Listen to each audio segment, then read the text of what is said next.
Unleash the full vigor beyond Justice! La grande salle du collectif Zapirien n'avait pas connu une telle agitation depuis 3000 ans. 12 espèces extraterrestres étaient réunies autour d'une table, circulaire gigantesque, chacune dans une posture différente selon sa biologie. Certaines flottaient dans des bulles atmosphériques, d'autres reposaient sur plusieurs pattes articulées, et quelques-unes étaient suspendues au plafond, comme des lustres vivants. Au centre de cette assemblée se tenait le haut arbitre Ketvar, une créature massive aux 4 yeux sombres, dont la présence imposait le silence. D'un grondement profond, il ouvrit la session. Sa voix fut instantanément traduite par les dispositifs de communication de chaque représentant.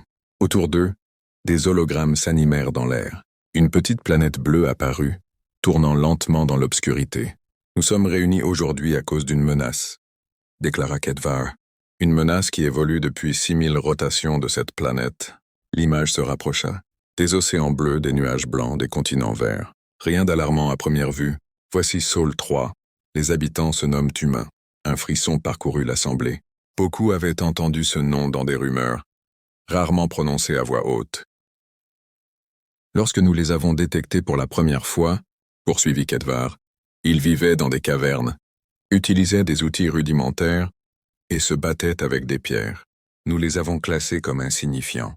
Les hologrammes changèrent. Des feux primitifs, des huttes de petites tribus humaines. Puis, soudain, les images accélérèrent. Les siècles défilèrent. Les villes émergèrent. Les métaux furent forgés, les océans traversés.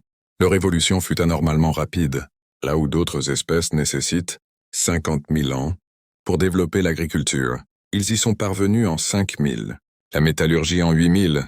Des murmures inquiets s'élevèrent, mais l'arbitre leva une appendice pour imposer le calme. Ce n'est pas leur vitesse qui nous inquiète, c'est l'usage qu'ils font de chaque découverte. Les hologrammes devinrent plus sombres, des armées humaines marchant. Des villes en flammes, des armes toujours plus sophistiquées. Chaque progrès scientifique semblait immédiatement transformé en outil de destruction. Ils ne cessent jamais de combattre. Ils apprennent de chaque guerre. Ils deviennent plus dangereux après chaque conflit. Puis apparurent les images les plus redoutées, des champignons nucléaires. Des cités anéanties, un monde meurtri, mais jamais vaincu. Enfin, l'hologramme montra des fusées quittant la planète. Et maintenant, conclut Ketvar, ils atteignent nos frontières. Un silence lourd s'abattit. La décision qui suivrait allait changer à jamais le destin de 2 civilisations. La décision fut unanime. Les 12 représentants levèrent leurs appendices, tentacules ou membres lumineux en signe d'approbation. Le verdict était sans appel. L'humanité devait être arrêtée avant qu'elle ne devienne incontrôlable. Ketvar observa l'assemblée avec gravité. Alors c'est décidé. Nous mobiliserons nos flottes combinées. Les humains recevront un ultimatum. Ils auront 72 unités temporelles pour se soumettre. En cas de refus, ils seront effacés. Les représentants quittèrent la salle en silence, chacun transmettant l'ordre à son propre monde. Des flottes s'éveillèrent dans des systèmes lointains, des moteurs antiques vibrèrent, pour la première fois depuis des siècles, et des armadas entières commencèrent leur trajet vers Sol 3. 3 jours plus tard, à des millions de kilomètres au-dessus de la Terre, la station orbitale Terrape Prima baignait dans la lumière paisible du matin. L'amiral Sarah Chen observait la planète bleue en tenant une tasse de café chaud. C'était un rituel qu'elle appréciait. Quelques minutes de calme avant le début des rapports quotidiens. Un signal d'alerte rompit le silence. Amiral, transmission inconnue sur toutes les fréquences, annonça le lieutenant Rodriguez. Sarah posa lentement sa tasse. Affiché là. L'écran principal révéla une créature extraterrestre, imposante aux 4 yeux brillants. Sa voix, traduite automatiquement, résonna dans toute la salle. « Espèce primitive de Sol 3, votre expansion s'arrête ici. Vous disposez de 72 cycles pour vous rendre et accepter. Votre relocalisation, refusée, et vous serez annihilé. » L'image disparut. Un silence suspendu envahit la salle de commandement. Puis Sarah éclata de rire. Un rire franc, incontrôlable. Rodriguez la regarda stupéfait. Quelques secondes plus tard, il se mit à rire lui aussi. D'autres officiers suivirent, jusqu'à ce que la passerelle entière soit secouée d'un fou rire collectif. Hey. Il nous donne 3 jours pour réfléchir, souffla Sarah entre 2 rires. Comme si on avait besoin de temps pour répondre à une déclaration de guerre extraterrestre, ajouta Rodriguez. Sarah essuya une larme de rire. Très bien. Transmettez ce message à la Terre entière. Gouvernement, médias, Réseau. Mention. Valeur humoristique maximale. Quelques minutes plus tard, la transmission alien devenait virale sur toute la planète, et l'humanité, au lieu de paniquer, commençait à s'amuser. En moins d'une heure, le message extraterrestre était devenu la vidéo la plus vue de toute l'histoire humaine. Sur les réseaux, l'ultimatum fut transformé en blague planétaire. Des millions de messages affluaient chaque minute. Des étudiants publiaient des vidéos d'eux, mettant un casque de vélo en déclarant « Prêt pour la guerre intergalactique ». Une grand-mère montrait ses aiguilles à tricoter. « Que les aliens viennent ». Des enfants dessinaient des vaisseaux spatiaux avec la légende « Je protège la Terre ». Loin de la panique attendue par les Zéphiriens, l'humanité riait. Au siège du Conseil de défense mondiale, les dirigeants de chaque nation s'étaient réunis en urgence. Les visages étaient sérieux, mais difficilement. Certains tentaient de cacher un sourire. Le président Martinez fixa l'écran, où tournait en boucle la transmission extraterrestre. « Donc, ils pensent réellement que nous allons nous rendre ?» Le général Harrison hocha la tête. « Oui, monsieur. Ils sont convaincus d'être terrifiants. » Un murmure amusé parcourut la salle. « Statut militaire ?» demanda la présidente d'Afrique du Sud. Harrison consulta sa tablette. « Toutes les flottes sont opérationnelles. Défense orbitale prête. Réseaux quantiques actifs. Temps de mobilisation complet, 6 minutes. » Un silence impressionné suivit. « 6 minutes ?» répéta le représentant japonais. « Et il nous accorde 72 heures. » Martinez soupira doucement. « Très bien. Préparons une réponse officielle. Pas agressive, pas provocante, courtoise. » Le général sourit légèrement. « J'ai déjà une idée, monsieur. » 1 heure plus tard, une réponse fut diffusée sur toutes les fréquences galactiques. « À nos nouveaux visiteurs, merci pour votre message. Nous apprécions votre sens de la formalité. Nous serons prêts à votre arrivée, dans l'attente de vous rencontrer. Cordialement l'humanité. » Dans les foyers humains, la vidéo devint immédiatement un nouveau sujet de plaisanterie. Mais derrière les écrans, dans des bases secrètes, dans des stations invisibles, dans des flottes dissimulées, une autre réalité s'activait. Des vaisseaux qu'on disait civils modifiaient leur configuration. Des satellites changèrent de position. Des intelligences stratégiques recalculaient des millions de scénarios. Des unités entières entraient en veille opérationnelle. Sur Terra Prima, Sarah Chen regardait les étoiles. Son sourire avait disparu. À la place, une concentration calme. Rodriguez s'approcha. « Ils arrivent. » Sarah acquiesça. « Oui. Et ils pensent que nous avons peur. » Elle tourna lentement la tête vers l'écran où défilaient les trajectoires ennemies. Ils vont bientôt comprendre leur erreur. La flotte zéphirienne sortit de l'hyperespace, à la frontière du système solaire, avec une précision parfaite. 10 000 vaisseaux disposés en formation de conquête, armes chargées, boucliers actifs, discipline absolue. High Arbiter Ketvar observait l'espace devant lui, convaincu que la peur devait déjà régner sur la planète bleue. « Rapport », ordonna-t-il. L'officier tactique hésita une fraction de seconde. « Nous détectons environ 800 vaisseaux humains en formation. » « Diplomatique. » Ketvar cligna de ses 4 yeux. « Diplomatique ?»« Oui, arbitre. Espacement régulier. Trajectoires ouvertes. Signaux de bienvenue actifs. » Un silence lourd tomba sur le pont. « Où leurs armes ?» demanda Ketvar. « Actives. Mais ils diffusent aussi des données culturelles, menus alimentaires, programmes artistiques, invitations à des échanges. » Ketvar sentit une gêne étrange s'installer. Ce n'était pas ainsi qu'une espèce condamnée se comportait. Une alerte sonore retentit. Transmission entrante. Vaisseau identifié. Diplomatic Immunity. Demande autorisation d'approche pour négociation formelle. Car, quelques minutes plus tard, Ketvar se retrouvait dans une salle élégante à bord d'un vaisseau humain, face à un homme aux cheveux grisonnants, au sourire chaleureux. « Bienvenue, High Arbiter. Je suis l'ambassadeur Thompson. Merci d'avoir accepté notre invitation. » Du thé fumait doucement entre eux. De petites pâtisseries parfaitement alignées complétaient la table. « Vous avez déclaré la guerre », répondit Ketvar tendu. Thompson hocha la tête avec sérieux. « Bien sûr. C'est pourquoi nous avons préparé la documentation. » Il glissa plusieurs tablettes holographiques vers l'arbitre. Voici les règles d'engagement proposées, les horaires de combat, les protocoles médicaux, pour vos blessés et les modalités d'échange de prisonniers. Ketvar fixa les documents. « Et vous avez organisé la guerre ? Disons que nous aimons quand les choses sont structurées. » 1 heure plus tard, l'arbitre quittait le vaisseau humain profondément troublé. Le conflit venait de commencer, mais il n'avait jamais vu une guerre traitée comme un événement social. De retour sur son pont, l'officier tactique annonça. Première escarmouche programmée dans 30 minutes. Kedvar croisa ses mains. Très bien. Qu'ils découvrent enfin notre puissance. Mais lorsque les premiers combats débutèrent, quelque chose clochait. Les chasseurs humains se déplaçaient avec une fluidité impossible. Ils apparaissaient, disparaissaient, frappaient avec une précision chirurgicale, tout en conversant tranquillement par radio. Belle manœuvre Zéphirien 4, joli virage. Attention à l'astéroïde derrière vous. Votre coque est vraiment esthétique. Félicitations à vos ingénieurs. Même lorsque l'un d'eux fut abattu, la réaction fut déconcertante. Bien joué. Tir parfait. Jenkins me doit 20 crédits. Un nouveau chasseur remplaça immédiatement le précédent. Plus performant encore. Après 6 heures de combat, Kedvar ordonna un cessez-le-feu. Ce jour-là, pour la première fois de sa longue existence, il comprit que quelque chose n'allait pas du tout dans cette guerre. Le silence qui suivit le cessez-le-feu fut plus lourd que n'importe quelle explosion. Sur le pont du vaisseau amiral Zéphirien, aucun officier n'osait parler. Les écrans affichaient encore les données de l'affrontement. Pertes humaines élevées, pertes humaines immédiatement remplacées, efficacité tactique. Inexplicable. Kedvar resta immobile, observant les chiffres.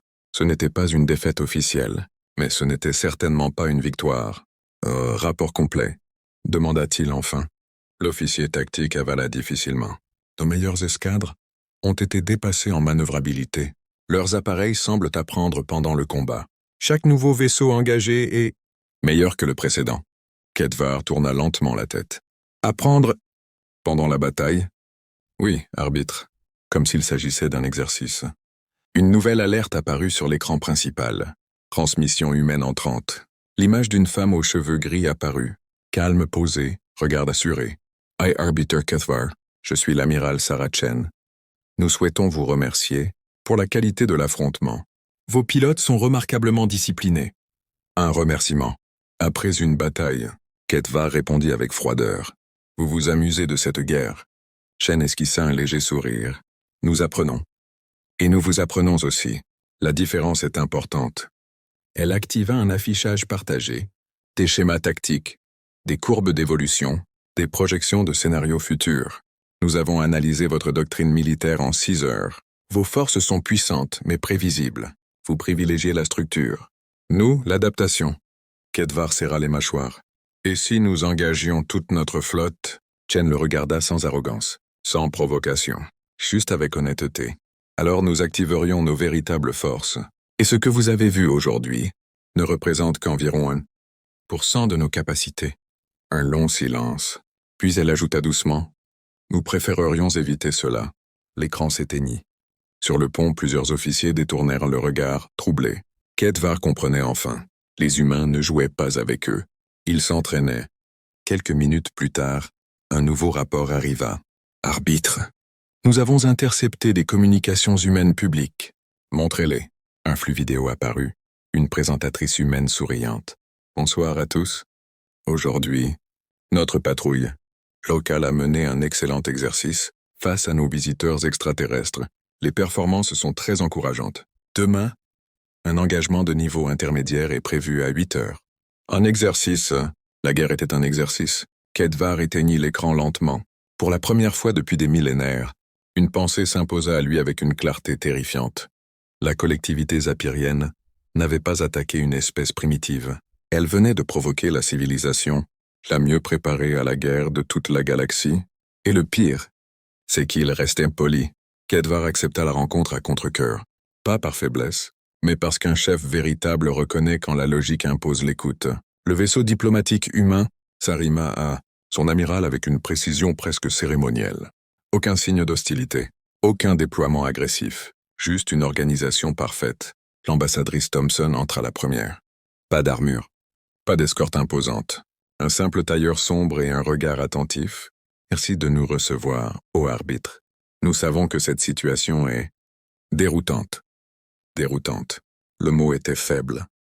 Vous avez transformé une invasion en discussion, répondit Kedvar. Thompson hocha doucement la tête. C'est souvent ainsi que commencent les choses importantes. Elle activa un projecteur. Une carte stellaire apparut, mais différente de toutes celles que les Apiriens connaissaient. Des lignes reliaient des systèmes. Des couleurs indiquaient des alliances, des symboles inconnus parsemèrent l'espace. Voici la réalité que vous n'avez pas observée. Pendant que vous analysiez l'humanité construisait des liens. La carte Zuma, des dizaines de systèmes, des espèces multiples, des flottes mixtes. 47 civilisations coopèrent avec nous, par choix, sans conquête, sans ultimatum. Ketvar fixa l'affichage. Vous dirigez un empire. Non, nous refusons ce modèle. Nous appelons cela une confédération. Chaque espèce conserve sa souveraineté. Mais en cas de menace, nous répondons ensemble. Un silence lourd suivit. Puis Thompson ajouta calmement. Vous avez déclaré la guerre à l'une d'entre elles. Les implications frappèrent Ketvar comme une onde de choc. Ils n'avaient pas affronté une planète. Ils avaient provoqué un réseau. Pourquoi ne pas nous avoir révélé cela dès le début? Thompson esquissa un léger sourire. Parce que vous ne nous auriez pas cru. Comme beaucoup d'espèces anciennes, vous respectez la force seulement lorsqu'elle est démontrée. Elle désactiva la carte. Nous ne voulons pas votre destruction haute arbitre, nous voulons votre compréhension. Ketvar observa les membres de son état-major autour de lui. Aucun ne parlait, aucun ne contestait. Que proposez-vous? Demanda-t-il enfin. Thompson répondit sans hésiter. Un cessez-le-feu officiel, une ouverture diplomatique, et si votre peuple le souhaite, une place à la table, pas comme vaincu, comme partenaire. Le mot résonna longtemps dans l'esprit de Ketvar. Partenaire. Il comprit alors que les humains n'avaient jamais cherché la domination. Ils avaient cherché l'équilibre, mais un équilibre fondé sur une certitude absolue. Personne ne devait pouvoir les forcer. Et pour la première fois depuis que la flotte zapirienne avait quitté son territoire, Ketvar ressentit autre chose que de la crainte. Il ressentit du respect. Le message officiel du cessez-le-feu se propagea dans l'espace zapirien comme une onde silencieuse. Sur 12 mondes, dans des centaines de stations et de cités orbitales, les dirigeants reçurent la même transmission. La guerre était suspendue. Les humains proposaient une alternative. Pas une reddition, pas une soumission. Un choix. Sur le monde d'Axior, cœur politique du collectif zapirien, le Conseil suprême fut convoqué en urgence. Les anciens, dont certains vivaient depuis plusieurs millénaires, prirent place autour du cercle de pierre noire. Leur sagesse avait guidé l'espèce durant des âges entiers, mais jamais face à une situation comme celle-ci. Ils nous ont humiliés, déclara l'un des conseillers. Non, répondit une voix plus calme. Ils nous ont dominés, sans chercher à nous détruire. Un murmure parcourut l'assemblée. Les rapports militaires étaient sans appel. Les flottes humaines n'avaient jamais engagé plus de 10% de leur capacité réelle. Les pertes zapiriennes auraient pu être totales en quelques heures, si les humains l'avaient souhaité. Et pourtant, ils avaient proposé la paix. Un ancien consulta les archives projetées devant lui. Leur confédération compte 47 espèces. Aucune n'a été conquise. Toutes sont adhérées volontairement. Ce simple fait ébranlait les fondations mêmes de leur compréhension du pouvoir. Pendant ce temps, Ketvar observait la Terre depuis l'orbite. La planète bleue tournait lentement sous les nuages. Aucune démonstration de force. Aucun déploiement intimidant. Seulement des centaines de vaisseaux civils, des stations, des routes commerciales. Une activité ordonnée, presque tranquille, comme si la guerre n'avait jamais existé. Thompson lui avait dit une vérité qui ne le quittait plus. Nous ne cherchons pas à régner, nous cherchons à survivre ensemble. Ketvar comprit alors quelque chose d'essentiel. Les humains n'étaient pas dangereux, parce qu'ils aimaient la guerre. Ils étaient dangereux parce qu'ils la comprenaient parfaitement, et préférèrent la paix. Lorsque la décision finale du Conseil zapirien arriva, elle fut simple, presque humble. Il demandait une rencontre. Officielle, diplomatique, sans armes, sans flotte, sans ultimatum. Ketvar transmit la réponse à Thompson. Elle répondit quelques minutes plus tard. Nous vous attendons. Café inclus. Pour la première fois depuis le début de cette crise, Ketvar émit un son étrange, court et involontaire. Un rire. Peut-être que l'univers venait de changer à jamais. Et peut-être que ce changement n'était pas une menace, mais une chance. La première délégation zapirienne arriva sur Terre sans escorte militaire. Un seul vaisseau aux lignes sobres descendit lentement dans l'atmosphère au-dessus d'une vaste cité entourée d'océans et de forêts. Les capteurs de Ketvar détectèrent des milliers de structures, des réseaux lumineux complexes, des flux d'informations constants. Mais aucune trace de panique, aucune mobilisation hostile. L'humanité les attendait. Sur la plateforme d'accueil, une petite délégation humaine se tenait immobile. Aucun soldat lourdement armé, aucun déploiement intimidant, seulement des diplomates, des scientifiques et quelques civils. des individus ordinaires. C'était cela qui troublait le plus Kedvar. Sarah Chen s'avança la première. Bienvenue sur Terre. Nous sommes honorés que vous ayez accepté notre invitation. Invitation. Pas capitulation. Pas victoire. À l'intérieur du centre diplomatique, les Apiriens découvrirent quelque chose d'inattendu. Des représentants d'autres espèces, certaines qu'ils connaissaient, d'autres inconnues, toutes présentes volontairement, toutes traitées à égalité. Un être cristallin expliqua calmement. Nous avons rejoint la Confédération après un conflit semblable. Les humains nous ont vaincus, puis ils nous ont aidés à reconstruire. Une autre espèce ajouta. Ils ne prennent pas, ils proposent. Et quand ils protègent vraiment. Kedvar comprit, alors que la véritable puissance humaine n'était pas technologique. Elle était culturelle, psychologique, sociale. Une capacité rare, transformer les ennemis en partenaires. La réunion finale dura plusieurs heures. Les accords furent simples. Pas de domination, pas de tribu, pas de hiérarchie imposée. Chaque espèce conservait sa souveraineté. Chaque peuple contribuait selon ses capacités. Chaque monde bénéficiait de la protection collective. Quand vint le moment de signer, Kedvar hésita une fraction de seconde, puis il apposa son sceau. Ainsi naquit le 48e membre de la Confédération terrienne. Plus tard, seul face à l'horizon terrestre, il observa un groupe d'enfants humains rire près d'une fontaine. Aucune peur, aucune conscience du danger galactique qui venait d'être évité. C'était donc pour cela que les humains combattaient si farouchement. Pas pour conquérir, pas pour dominer, mais pour préserver cela. Une simple paix quotidienne. Sarah Chen le rejoignit doucement. Vous savez, beaucoup d'espèces nous trouvent étranges.